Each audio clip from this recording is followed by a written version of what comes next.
नमस्कार। आज के इस विशेष विश्लेषण में हम इतिहास के एक बेहद ही जीवंत और अद्भुत पन्ने को पलटने वाले हैं, तमिल शैव भक्ति आंदोलन। ये कोई साधारण इतिहास नहीं है, बल्कि उन महान संत कवियों की गाथा है जिन्होंने आस्था को कड़े कर्मकांडों की जकड़ से निकालकर ईश्वरीय प्रेम के एक बिल्कुल नए और चरम स्तर तक पहुंचा दिया। तो चलिए सीधे विषय पर आते हैं। जरा 5वीं शताब्दी के दक्षिण भारत की कल्पना कीजिए। उस समय एक बहुत बड़ा सांस्कृतिक बदलाव आकार ले रहा था। एक तरफ जैन और बौद्ध परंपराओं का गहरा प्रभाव था, जहां कठोर कर्मकांड और दार्शनिक वैराग्य का बोलबाला था, लेकिन दूसरी तरफ एक बिल्कुल नई लहर उठ रही थी, शैव भक्ति की लहर। देखिए, ये कोई नीरस या उबाऊ परंपरा नहीं थी।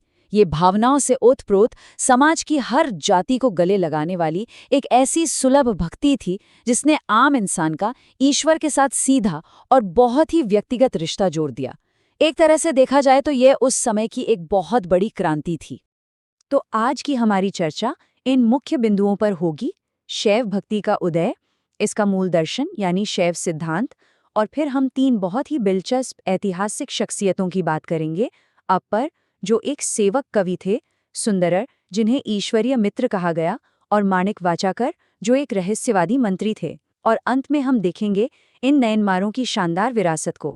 तो आइए सबसे पहले बात करते हैं शैव भक्ति के उदय और दक्षिण भारत में आए इस बड़े सांस्कृतिक बदलाव की। इसके बाद इन संतों को गहराई से समझने के लिए हमें इनके मूल दर्शन की ओर चलना होगा, यानी शैव सिद्धांत, और उस ईश्वरीय त्रयी को समझना होगा जिस पर यह टिका है। देखिए, इन कवियों के साहित्य और उनकी सोच को समझने के लिए हमें उनका दार्शनिक नजरिया समझना होगा। शैव सिद्धांत मुख्य रूप से 3 स्तंभों पर टिका है: पति, पशु और पाश। अब ये हैं क्या? बहुत ही सरल शब्दों में समझें तो पति का अर्थ है शाश्वत ईश्वर, यानी स्वयं शिव। पशु का मतलब है हमारी आत्मा, जो अज्ञानता और अशुद्धियों से घिरी हुई है। और पाश है वो सांसारिक बंधन जो हमें मजबूती से जकड़े हुए हैं।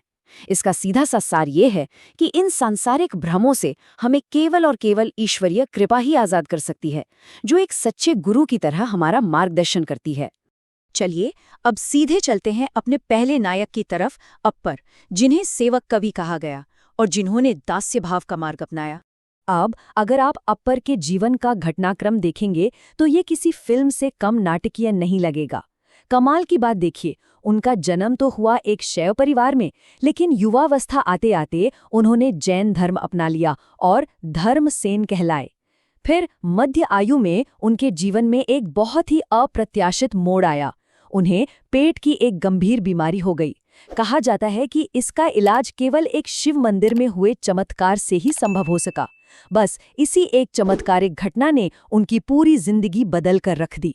वे वापस शैव धर्म की ओर मुड़े और बन गए तिरुनावुकरसु, यानी वाणी के स्वामी, जिन्हें पूरी दुनिया आज अप्पर के नाम से जानती है। उस दौर के इतिहास और लोक मान्यताओं में अप्पर के संघर्षों की जो कहानियां हैं, वे सच में रोंगटे खड़े कर देने वाली हैं। जरा सोचिए, अत्याचारों के दौरान चूने की धधकती भट्टी में डाल दिया जाना, विषैला भोजन परोसा जाना, या कुचलने के लिए एक पागल हाथी छोड़ देना। लेकिन आश्चर्य की बात यह है कि अपनी दृढ़ शिव भक्ति के कारण वे हर बार चमत्कारिक रूप से बच निकले। बात यहीं खत्म नहीं होती। कहा जाता है कि उन्होंने अपने भजनों और प्रार्थनाओं से वेदारण्यम मंदिर के बंद दरवाजे तक खोल दिए थे, और भीषण अकाल के समय लोगों का पेट भरने के लिए उन्हें चमत्कारिक रूप से स्वर्ण मुद्राएं प्राप्त हुईं।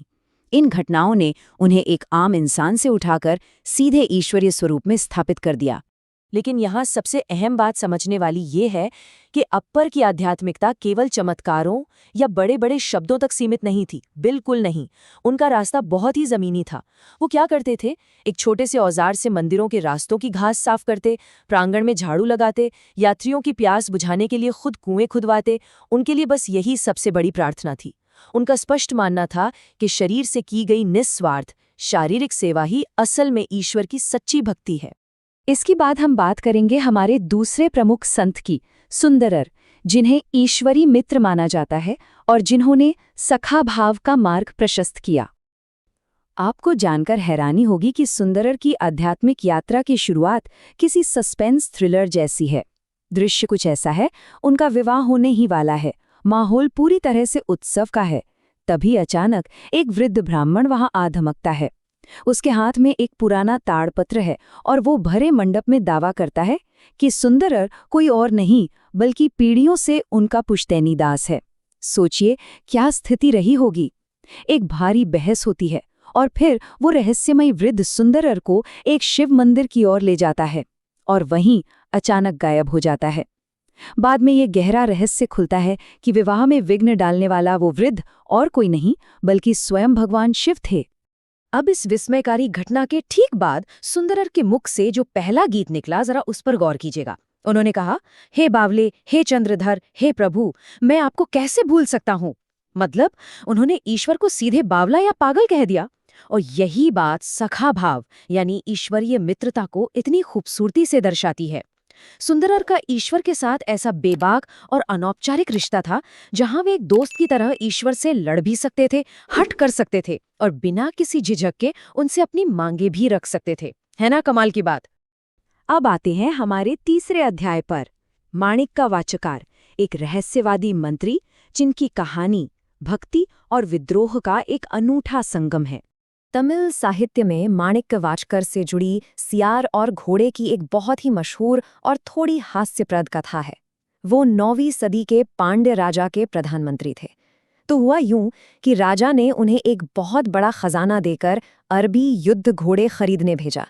लेकिन रास्ते में उनके ऊपर शिव भक्ति का ऐसा गहरा रंग चढ़ा कि उन्होंने पूरा का पूरा शाही खजाना सिर्फ मंदिर बनवाने और संतों को भोजन कराने में लुटा दिया।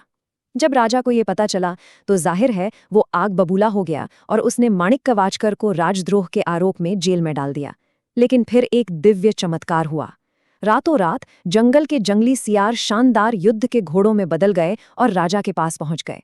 राजा तो बहुत खुश हुआ, लेकिन असली मजाक अगली सुबह हुआ, जब वो सारे अरबी घोड़े वापस सियार बने और जंगल की तरफ भाग खड़े हुए।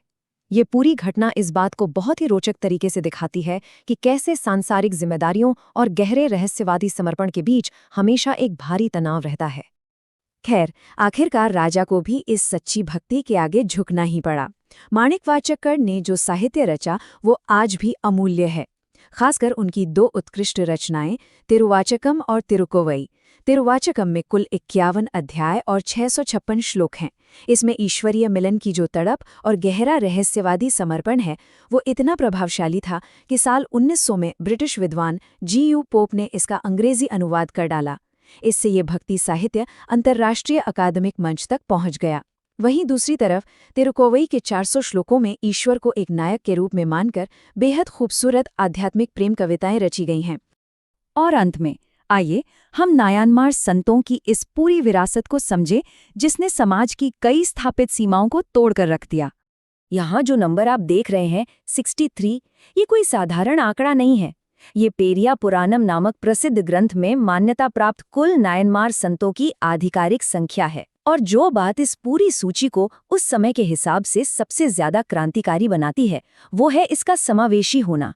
इसमें सिर्फ ब्राह्मण या राजा ही नहीं थे, बल्कि समाज के हर वर्ग के लोग शामिल थे। कुम्हार, मछुआरे, शिकारी, व्यापारी और यहाँ तक कि धोबी भी इस सूची का अहम हिस्सा हैं। इन संतों ने अपनी भक्ति से दुनिया को यह साफ संदेश दिया कि ईश्वर के दरबार में और सच्ची भक्ति के मार्ग में जाति, धर्म या जन्म का कोई भी बंधन मायने नहीं रखता। अब इन सारी अद्भुत यात्राओं पर गौर करने के बाद हमारे सामने एक बहुत ही गहरा सवाल खड़ा होता है। जरा सोचिए, अगर सच्ची भक्ति प्रांगण साफ करने वाली एक सेवक की झाड़ू बन सकती है, ईश्वर से किया गया एक मित्रवत तर्क बन सकती है, या सत्ता के खिलाफ एक मंत्री का विद्रोह भी बन सकती है, तो ये सब हमें इंसान और भगवान के बीच की सीमाओं के बारे में क्या बताता है? क्या वास्तव में ईश्वर तक पहुंचने का कोई तय बंधा बंधाया रास्ता है, या फिर ये विशुद्ध प्रेम और समर्पण का एक असीमित विस्तार है? इसी ज्वलंत सवाल के साथ आज का हमारा ये विश्लेषण यहीं संपन्न होता है। सच कहूं तो इसमें गहराई से सोचने के लिए बहुत कुछ है। आपसे फिर मुलाकात होगी।